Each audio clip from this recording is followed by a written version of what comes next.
Hello everyone. So for today's video, as you can see, I'm gonna fill this page up with Miles Morales from Spiderverse. So I remember feeling so inspired when I saw the first movie. And then I saw the second movie, and that was just an out-of-body experience. Like, it was so good. I even saw it twice in theaters. Whenever I hear that ending song, Am I Dreaming, it fills me up with a feeling that I can't even describe. It's just like awe, but even greater than that.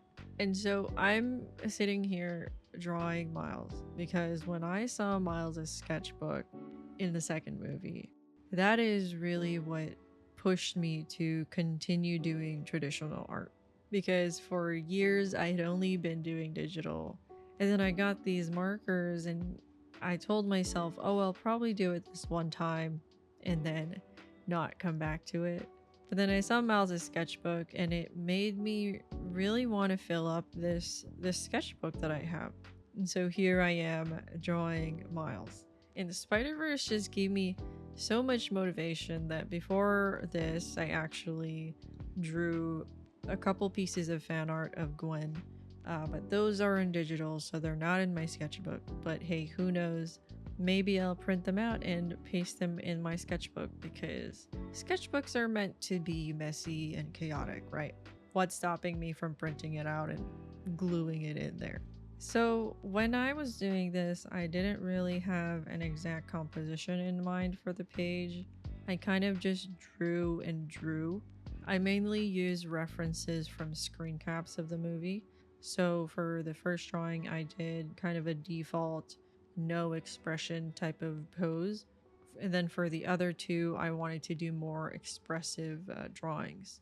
And so with sketching, usually I try not to get too caught up in the details because most of this sketch just gets covered up and lost in the colors. But for some reason, when I was doing this, I decided to add a little bit of shading. I do tend to have that kind of problem when it comes to art where I just want to add more and more details. I can never really keep things simple, even though I should be, because these sketches really should just be putting down the guidelines for the details and placement of the facial features and all that, rather than trying to lay down where the shadows are and values are, because that's what the markers are for. But I am glad to say that I think these sketches stand by themselves. They already look good as sketches, and I wish I had taken a photo of the sketches before I colored them because I really do like how they turned out.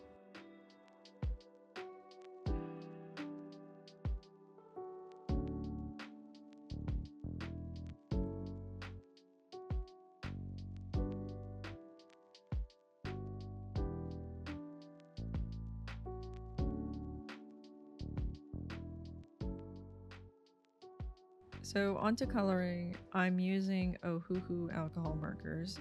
Even though this video isn't sponsored, I do want to give you all a heads up for an upcoming Black Friday sale that Ohuhu is going to have next week.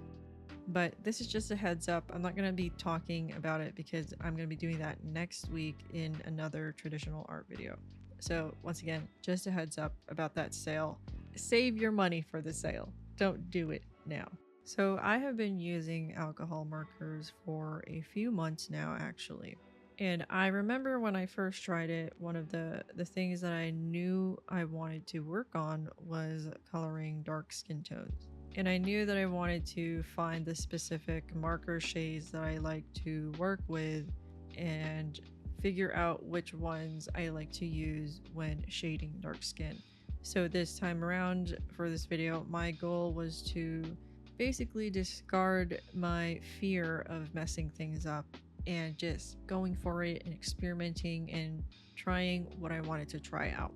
And so I was like, okay, Lauren, be bold. And I think Spider-Verse is the perfect thing to draw when you want to be more bold with your art. Because when you draw fan art naturally, you tend to lean more toward imitating the style of what you are drawing fan art for. Drawing Spider-Verse fan art forces you to try and capture the bright and dramatic colors of the Spider-Verse universe or style. And so what I wanted to include in this page was how Spider-Verse really utilizes drastic colors in the shadows and lighting, but I mainly did it in the shadows. So I thought, what if I used red for the shadows instead of a darker brown? And when I usually work with alcohol markers, I like to lay down the shadows first and then do the base color on top of that. And so I just went and started laying down the shadows with red. And honestly, when I did that first brushstroke of red, I was like, wow, that is really, really red. And I got a little scared, but I kept telling myself, hey, trust the process. It'll all work out. And I do believe it did work out in the end. I think it looks good.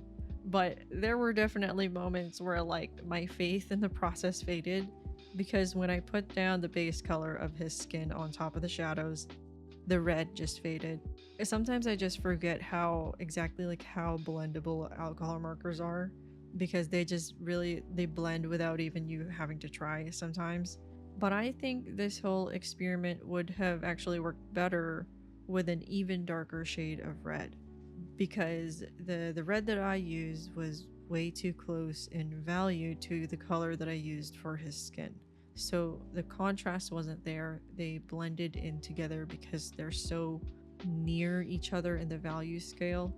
So I think using an even darker shadow shade for the red, or even just layering a dark brown on top of that red, would have really made things come together better, because it would have made the shadows more obvious.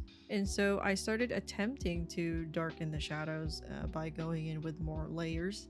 But at this point, the bold attitude that I began with was starting to fade away, unfortunately. The shadows weren't getting as dark as I wanted them to be. And that's because I just kept going in with the same shades and same markers rather than using darker ones. I was doing that because the fear that I talked about earlier of messing things up, it was coming back. I was just afraid to go darker, because I kept thinking to myself, what if the shadows get too dark? What if it starts to get muddy?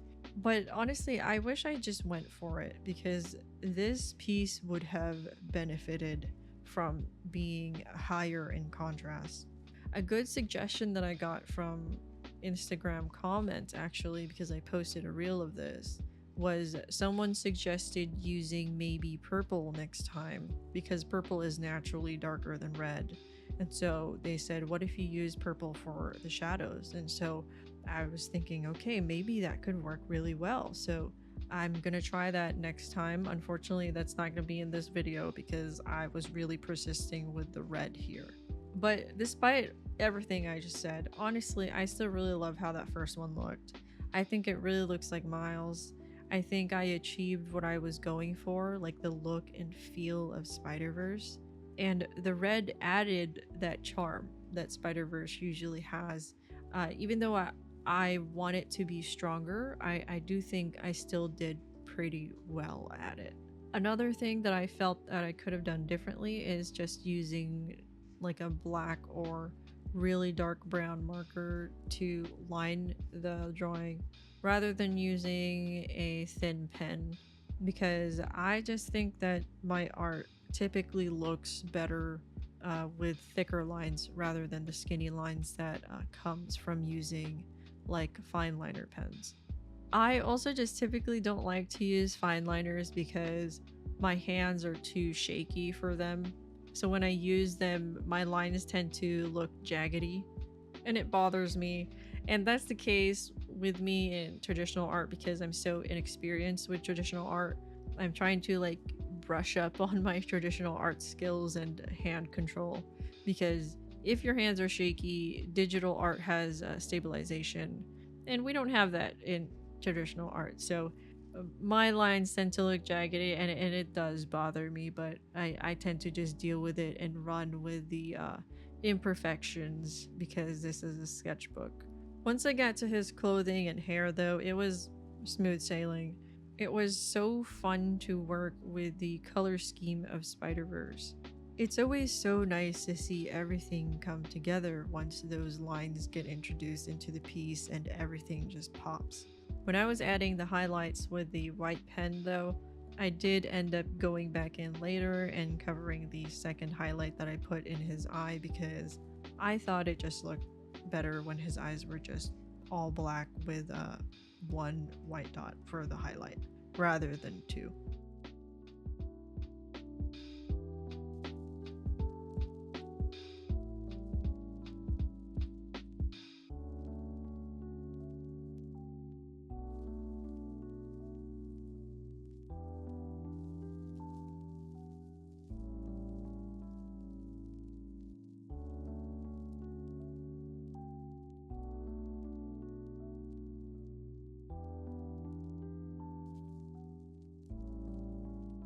So moving on to the second drawing. For some reason, I decided to use an even lighter shade of red. Why? Honestly, I don't remember my logic when I made that decision. Maybe I just thought it would have a cool effect once it blended into the skin, which I wish was the case, but honestly most of it kind of just disappeared into the skin. But there is some of that red visible on the side of his face. And now that I'm watching this back, I think I should have tried a different method for at least one of these drawings. Since most of the time, like I mentioned before, when I work with alcohol markers, I like to lay down the shadows first. It allows them to really blend into the skin once the base color is introduced.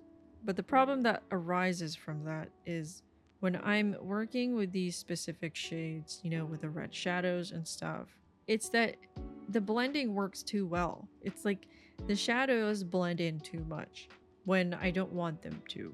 So I think I really could have benefited from reversing that technique and putting the shadows on top instead and making the base shade the first thing that I do. Because in my opinion, some of these colors would have looked better if they were much harsher, like there were some harsh lines rather than just blended lines, because it separates the shadows from the midtones a lot better by creating contrast.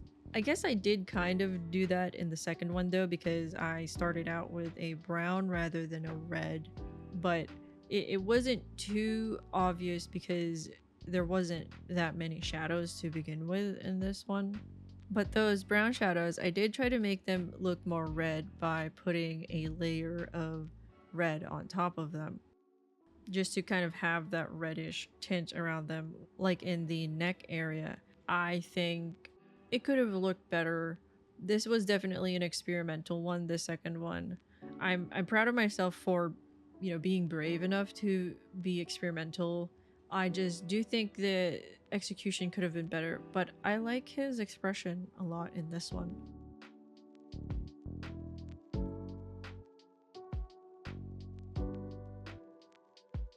So I want to talk more about Spider-Verse and how I felt after witnessing it.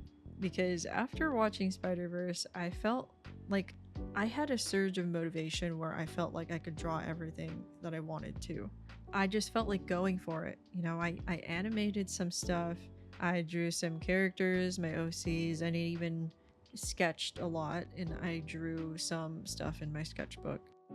And it was just this huge surge of motivation from watching the movie, because it was so great to experience this movie, the cultivation of the work of so many amazing artists.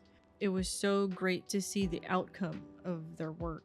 And I'm sure I'm not the only one who felt this way. I'm sure there's a ton of you who can relate to this. And I remember after watching the first movie years ago, I told myself, like, wow, like watching the credits, I was like, wow, I would love to see my name in the credits of something this amazing. And I made it one of my goals in life was to eventually reach a point in my career where I could put my name in the credits or see my name in the credits of something as amazing as Spider-Verse. I mean, it's a huge goal. I would need to take leaps of improvement and progress to be able to achieve that, but I was dreaming big back then because that's what this movie made me do. But that was years ago, and I'm not dreaming as big anymore. Nowadays, I'm feeling more like I just want to do my own thing and be my own boss rather than working in the industry.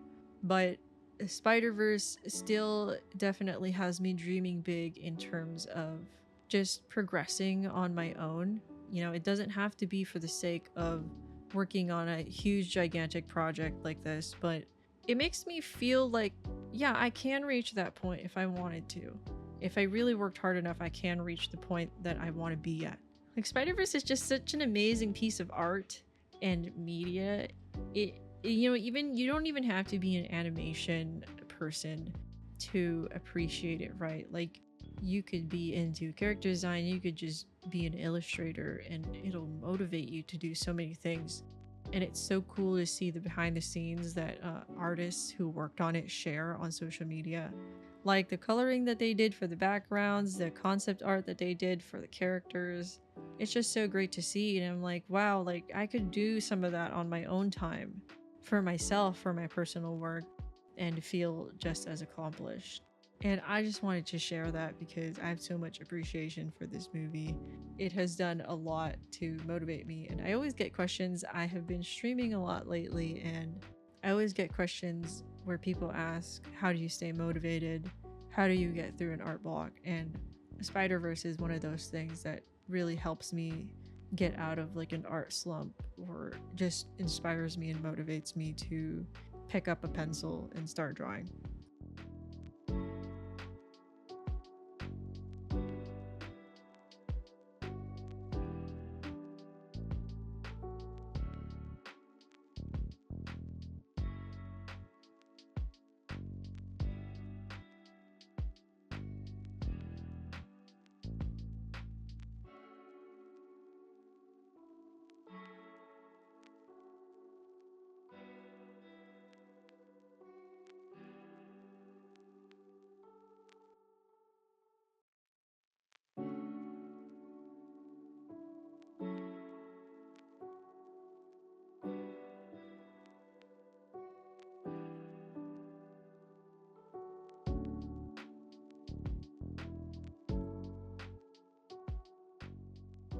Now, this third one is my favorite because I think it turned out the best looking, and process wise, it was the smoothest for me to work on because everything I wanted it to be, it was.